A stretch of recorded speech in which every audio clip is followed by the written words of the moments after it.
ಬಿಟ್ಟಾರ ನಮ್ಮ ನೀರು ಬಿಟ್ರೆ? ಹಾಂ, ಇಲ್ಲಿ ನೋಡಿ, ಇಲ್ಲೆಲ್ಲ ನಿಂತ್ಕೊತಾ ಇದೆ ನೀರು. ಇವ್ರು ವಾಸ ಏನು ಮಾಡ್ತಾರೆ ಇವರು? ಹಾಂ, ನೋಡಿ ಇಲ್ಲಿ ಬನ್ನಿ, ಹಂಗೆ ಇಲ್ಲಿ ನೀರು ಹಿಂಗೆಲ್ಲ ನಿಂತ್ಕೊತಾ ಇದಲ್ಲ. ಅವರು ನಾರಾಯಣಗೌಡ್ರು ಹೇಳ್ತಾರೆ ಆ ನೀರು ಡ್ರೈನ್ ಮಾಡಿ ಇಲ್ಲಿ ಬಿಟ್ಬಿಡಿ, ನಮ್ಮದು ಕ್ಲೀನಾಗಿರಲಿ ಅಂತಾರೆ. ಇಲ್ಲಿ ವಾಸ ಮಾಡೋ ಜನ ಏನಾಗಬೇಕು? ಇವರು ನಮ್ಮನ್ನ ಬಿಟ್ಟಾರ? ಇಲ್ಲಿ ನೀರು ನಿಂತ್ಕೊತಾ ಇದಲ್ಲ. ಏನೇ ಇದ್ರಿ ನೀರು ಮುಂದಕ್ಕೆ ಹೋಗಿ ಪಾಸ್ ಮಾಡಿದ್ಮೇಲೆ ಅಲ್ಲಿ ಡ್ರೈನ್ ಮಾಡ್ಬೋದು. ಅಲ್ಲ ಹಿಂಗೆ ಇದ್ದಂಗೆ ಮಾಡೋಕ್ಕಾಗದ? ಇದು ತಿಳ್ಕೊಂಡು ಹೇಳೋದು ಬೇಡವಾ? ಬನ್ನಿ ಹಂಗೆ ಮುಂದಕ್ಕೆ ನೋಡ್ರಿ, ಇಲ್ಲಿ ಹೆಂಗೆ ನಿಂತ ನೀರು.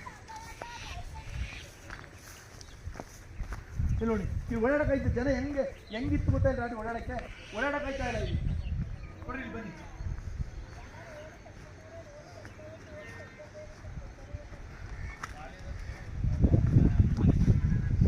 ಏನಾಗದೆ ಗೊತ್ತಾ ಚಂದ್ರು?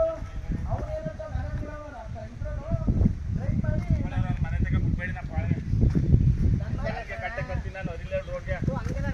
ನಾನು ಮಾತು ಕೇಳ್ತಾ ಇದ್ದೀನಿ. ಈಗ ಯಾಕಡಿಗೆ ಮಾತಾಡ್ತಾ ಇದ್ದೀನಿ ನೀನು?